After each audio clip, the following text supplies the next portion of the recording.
Oi, gente! Agora que vocês já sabem tudo sobre forças, vamos então falar das leis de Newton. A primeira lei de Newton é o famosíssimo princípio da inércia. O que diz o princípio da inércia? Todo corpo continua em seu estado de repouso ou de movimento retilíneo uniforme, lembram que significa MRU? A menos que ele seja forçado a mudar esse estado por uma força resultante, não nula, aplicada sobre ele. Parece super complexo, né? Mas você sente isso o tempo inteiro. Sabe quando você tá lá no carro, de boa e tal, tá estacionado, você tá esperando o seu pai começar a dirigir? Aí seu pai pisa no acelerador com tudo. O que acontece com você? Você tava aqui parado. Aí você tem a sensação de estar sendo jogado para trás. Mas na verdade não é isso que acontece. Imagina o seguinte: você tá aqui paradinho no carro. Aqui tá o carro. Aí você quer continuar parado, porque você não fez nada para se mexer. Só que aí o carro anda. Então, você é obrigado a andar junto com o carro por estar dentro dele. Mas como você queria ficar parado, então o carro vai e você tenta ficar. Porque você estava em repouso e queria permanecer em repouso. Então, você sente como se estivesse sendo jogado para trás. Mas na verdade você não tá. É o carro quem tá indo para frente e tá te obrigando a ir junto com ele. Ou quando freia acontece o mesmo, só que ao contrário. Então, quando o carrinho tá andando, você tá lá bonitinho indo junto com ele. Aí ele freia, você quer continuar indo junto. Então, você sente como se estivesse sendo jogado para frente. Você estava em MRU, queria continuar em MRU, mas você foi forçado a não ir em MRU, porque o carro freou. Tudo bem? Isso acontece com a gente o tempo inteiro. E isso é a primeira lei de Newton. Então, a gente pode concluir que se a força resultante é igual a zero, o vetor força resultante é igual ao vetor nulo, a gente tem duas opções. Ou o movimento é retilíneo uniforme, que é quando a aceleração é zero e daí a velocidade fica constante, ou ele está em repouso. E repouso significa parado, né? Então, a velocidade de fato é zero e a aceleração também. Tudo bem? A segunda lei é a que a gente mais faz exercícios na vida em física. Eu gosto de chamar ela de fórmula mais bonita de todas, sabe por quê? A gente pode traduzir ela por uma frase muito bonitinha que eu vou falar daqui a pouquinho. Então, essa segunda lei é chamada de princípio fundamental da dinâmica. E a gente pode traduzir ela dizendo que a força resultante que age sobre um determinado corpo é igual à massa dele vezes a aceleração que ele vai adquirir como resultado daquela força resultante. E para lembrar, a gente pode pensar que física, esquece o R por enquanto, né, pra frase ficar bonita, física é igual a muito amor, porque é a coisa mais fofa, né, gente? Olha só que máximo. Então, a força resultante é igual a massa vezes a aceleração. E o que é essa força resultante? Ela é a soma vetorial, porque as forças são grandezas vetoriais, de todas as forças que estão agindo naquele determinado corpo que a gente está analisando, tudo bem? Então, tem que somar vetores, lembra que não é como somar normal. Se vocês não lembram, assistam o vídeo de vetores, que eu vou colocar aqui também. E a terceira lei, também muito famosa, é a lei, o princípio da ação e da reação. E o que diz esse princípio fisicamente? Não é bem que você dá um soco e a pessoa te dá um soco de volta, porque isso não é exatamente o princípio da ação e reação para a física. Para a física, a gente vai seguir a seguinte ideia.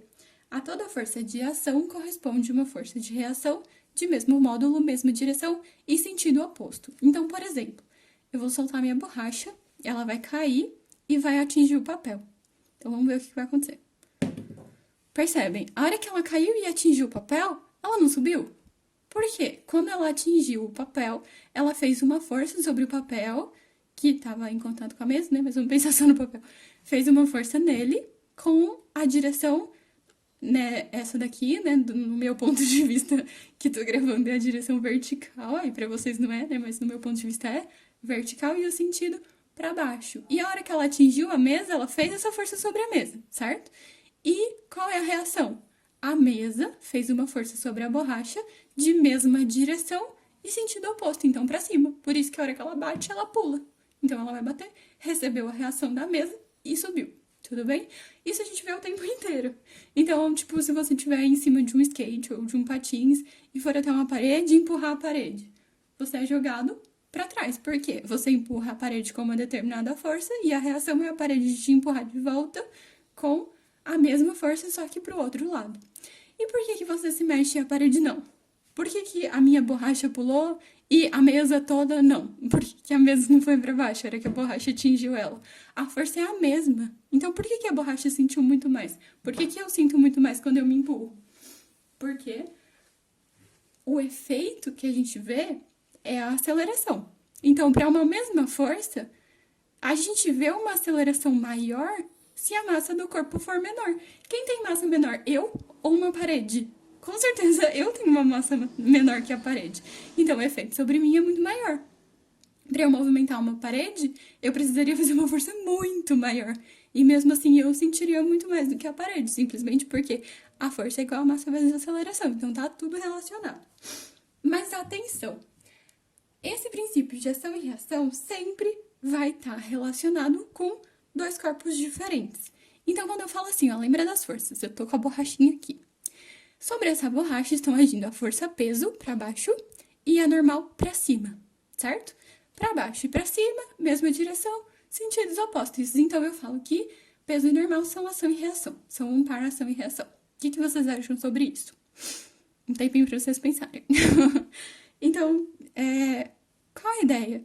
Para ser considerado um par ação e reação, a gente tem que ter corpos diferentes. O peso e a normal estão agindo sobre a borracha, então eles não são um par ação e reação. Qual seria então o par ação e reação? Então vamos pensar no peso. O peso é a força que existe entre a minha borracha e o planeta Terra. Então qual seria a reação da força-peso? Se o peso é a força que a Terra faz na borracha, então a reação seria a minha borracha estar atraindo a Terra. E aí a gente volta naquela ideia, quem tem massa maior, minha borracha ou a Terra? Obviamente que a massa da Terra é muito maior do que a da minha borracha.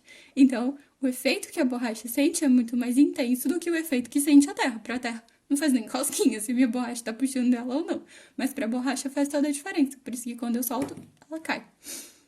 E a normal? A normal é a força feita entre quem? Entre o apoio, nesse caso o papel, e a minha borracha. Então, a normal é a força que o papel faz na borracha. Qual seria a reação, então? A força que a borracha faz no papel. Ok? É isso aí, gente.